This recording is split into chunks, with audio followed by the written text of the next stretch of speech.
So I'm Frances Morris and I'm the director of Tate Modern in London. I was educated in London at a state school, so not a private school. I was always very interested in politics and culture. Both my parents were, my father was an architect, my mother was an artist, and although I thought about maybe becoming an artist, I realized in my teenage years that actually I was more interested in thinking about the world through art and writing about art and the history of art than I was in actually making art. So I went from school to university. I went to Cambridge University. I studied history and art history, and I then was blessed by leaving university at a time when nobody wanted to be a museum curator. It wasn't difficult.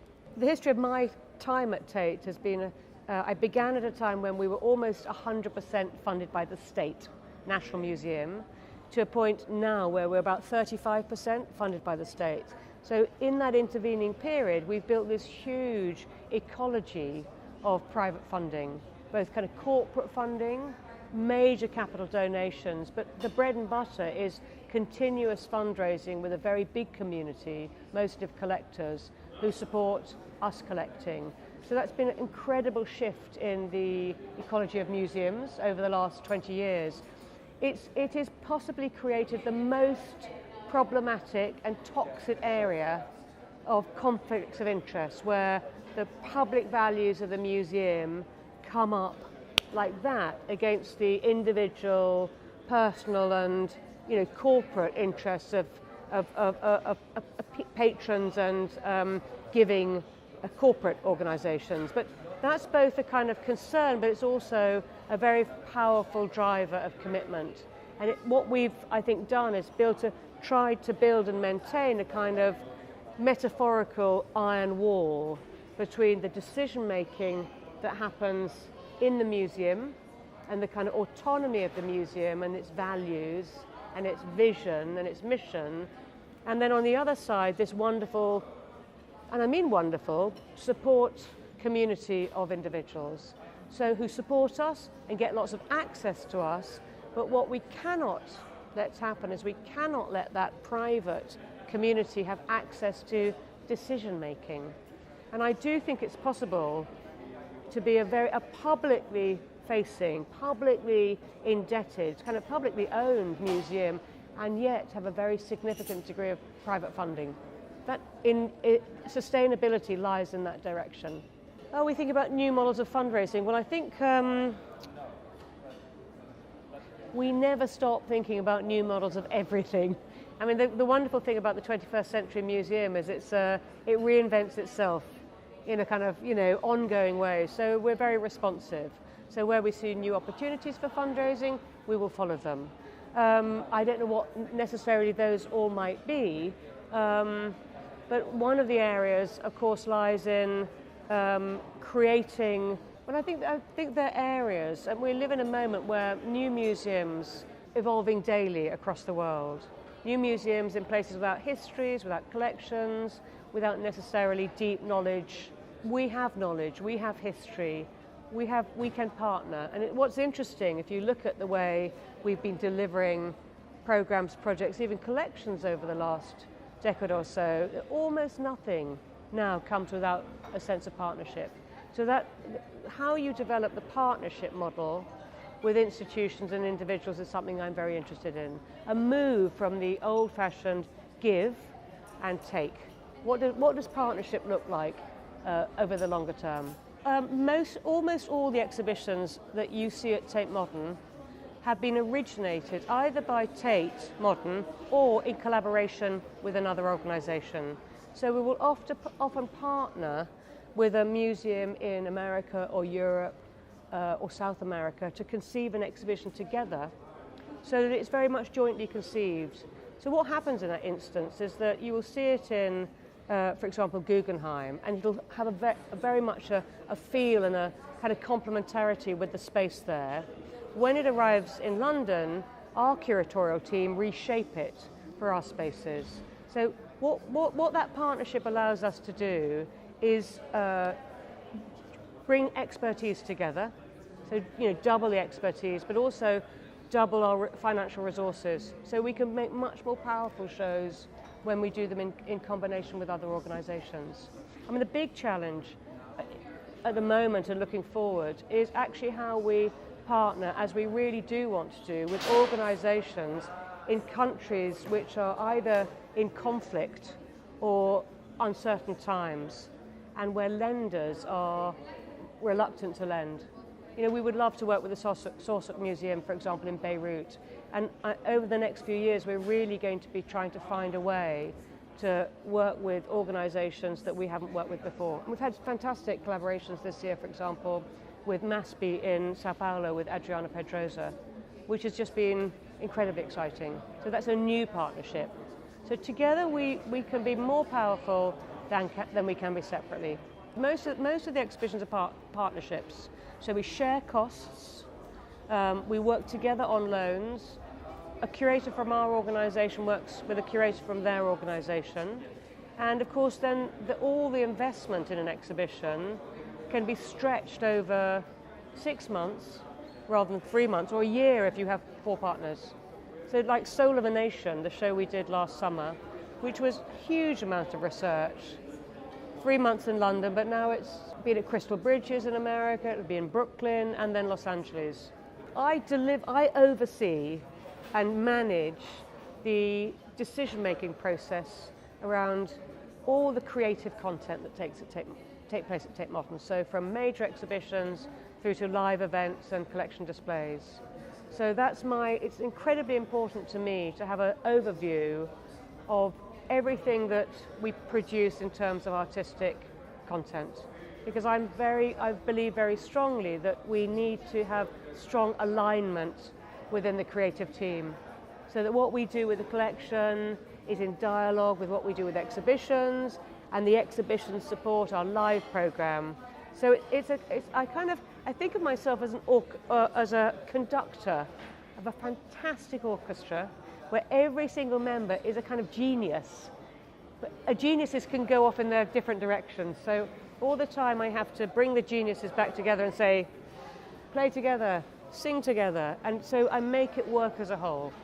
Of course, when we're working with works made by artists where the artist is no longer with us, if the work has been acquired during the lifetime of the artist, we have an amazing opportunity to talk to the artist about how they would like the work to be displayed after their death. So we're able to have those difficult conversations. What happens when the technology disappears? What happens if we run out of something? In the case of OITICICA, we followed the installation according to his wishes and according to the wishes of his estate, and with the inclusion of a live parrot. Now, in the context of London, that created a really, really powerful and horrible public response, because there's a very, very strong advocacy in the UK against using animals in live display. And after we had received, thousands of complaints and demonstrations in the gallery and letters from people who are incredibly upset about seeing the live animals, I took the decision that we would have to find another way of representing the live parrots in the display. And I deeply regret the fact that there were complaints and the fact that many, many people were upset, but I also feel very troubled by the decision I took. I think it was the right decision, but I think probably we should have installed the work in a slightly different way. We should have given it a bigger space. We should have had it separate from other displays. We should have had notification that we were going to do it. We should have just presented it with a little bit more care and attention. But of course, what is interesting is it's indicative that we live at a moment in time where people, especially younger people, are much more prepared to say when they don't like something. People will speak out, they will demonstrate. And in a way, I have to think that's a good thing. What's going on with censorship? Again, as a director and a curator, I feel incredibly strongly that the Art Museum is a space where we show artists without censorship. and that it's a platform for artists to air their views. At the same time, we have a public responsibility to do that in a way where we make the platform visible. It's not, we mustn't say this is our view, we make the platform, we host debate, we encourage debate, we encourage reflection, we provide a lens, but we're not saying this is this or that is that. That was the mistake that we made with OITICICA. We didn't make it clear to the public that what it was that they were looking at. It wasn't a cage bird in 2016, it was a work of art. And you know, we've got to keep on at that, being a place for radical ideas. We're a big museum, we should be able to support and nurture the difficult discussions. Well, the Turbine Hall has been an extraordinary feature of Tate Modern since we opened in 2000. I mean, the idea right from the start was the Turbine Hall did a few things. First of all, it was an industrial space, and we knew that artists wanted to be represented in industrial space. It was also somewhere for us that we felt kind of broke through that idea of the museum being a box of white cubes. So it's a space between the white cube and the street, a public space. And as you probably know, the first 5 or 6 years, artists who we commissioned to make works in it tended to make very big, spectacular things. You know, it's an obvious response to a big space to make a big thing. But what's been interesting is that over the last 10 years, artists have begun to explore the space in different ways, as a space of sound, a space of a community, a space of performance, a space of intellectual or political engagement. So it's no longer, I think, about the spectacle. It's become much more about how you animate a social space. So it's the way art works in the context of the public. And in light of that, the way the public use the space has become much more, well, both democratic, but also there's this sense of ownership that people will come in carrying their banners, making a demonstration, or they'll come in and do yoga. You know, kids will come in and kick a ball around. And interestingly, all that seems to work quite well with respect for works of art. So it's beginning to, I think, really create a really genuinely hybrid space, so that you see that some of these things that maybe 10 years ago we thought were incompatible actually can work alongside each other, that the museum is capable of being a very multifaceted organisation for very different constituencies to use. That idea of is a useful space. Entertainment. So Tate Modern is a social space. So it's a space where people congregate to do things together, including entertain themselves and be entertained. But the key thing is it's purposeful entertainment. So I don't think it's not a cinema space, it's not a theatre space, it's a much more engaged space. But that event aspect of it, I think, is incredibly important. And I once described the museum as a coming together of a university and a playground. But equally, you could say a university and a nightclub. You know, it is a place where art and life find a way of connecting. And at one end, there's deep engagement with art. And you know, we absolutely, if you want a hardcore experience of really difficult art, Tate Modern's a very good place to do it. But at the same time, it can be somewhere where you can completely let your hair down. I don't think we're interested in the colonial model. I mean, we come from a colonial power. Our colonial power was long in the past. I think we're much more interested in cultural conversations, and conversations that take place in different centres across the world. We're really excited about the way Tate can animate a kind of network of organisations rather than being a kind of dominating authorial voice. Obviously, I'm deeply troubled when museum directors, and most recently this kind of crop of really, really powerful female directors and senior curators have been dismissed. But I think in this case they're multiple and they're different reasons. But directors do carry the can for their organisations, and that's why we have directors. And directors are in that position to support the institution and support their curators, and they take the rap. Well, it's a matter of will. If institutions like Tate wish to redress the balance, the gender balance, the racial balance, they can. We can take the decision. So we have taken the decision at Tate Modern to make sure that our collection displays are 50-50 in their monographic, in the artists who, the signature artists, and we're really trying to push that agenda through into our exhibition program as well. It's an act of will. Value is an interesting subject. I think there's cultural value or artistic value, and then there's financial value. And in the museum context, we're only interested in cultural and artistic value.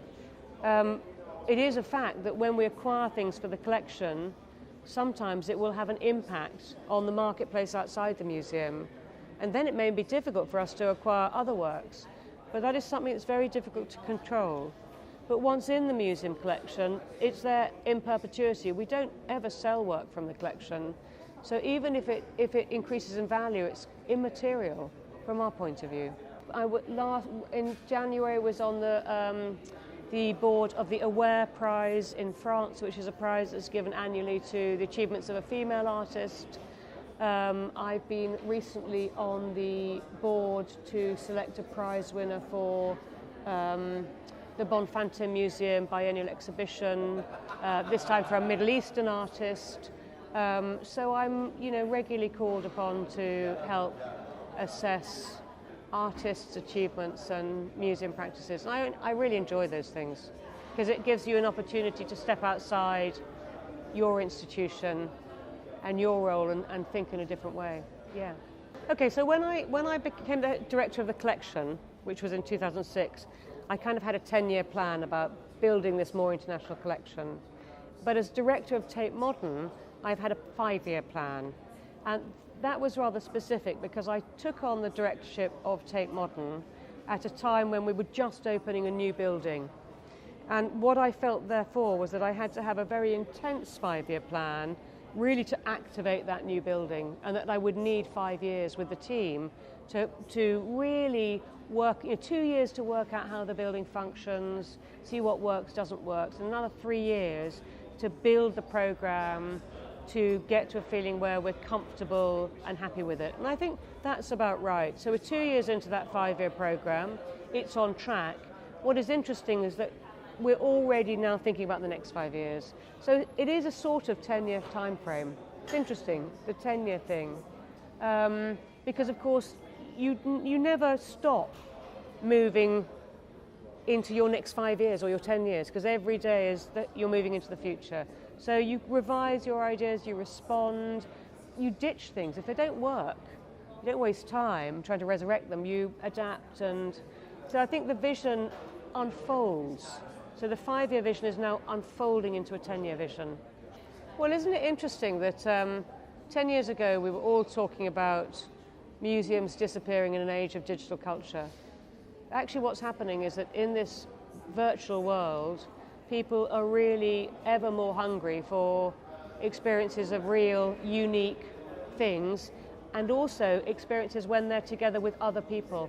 People want to be in rooms with other people looking at unique things. People want to be having real conversations in real spaces. And people want to have ways of thinking about the world rather than just reading tweets. And so the art museum, which is full of objects through which to look at the world and full of people to talk to and full of unique experiences, suddenly are more relevant than they've ever been in the history of museums.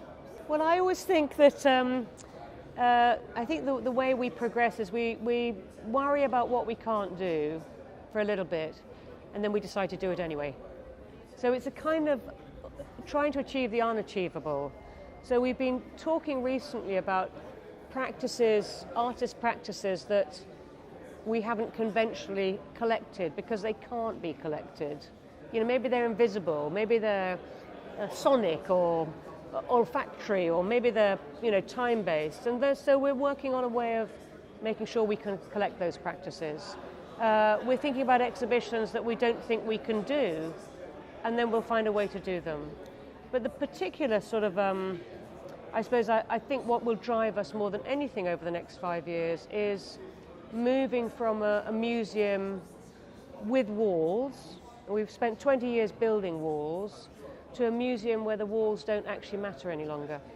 So that's my current thinking. Take the walls away, metaphorically.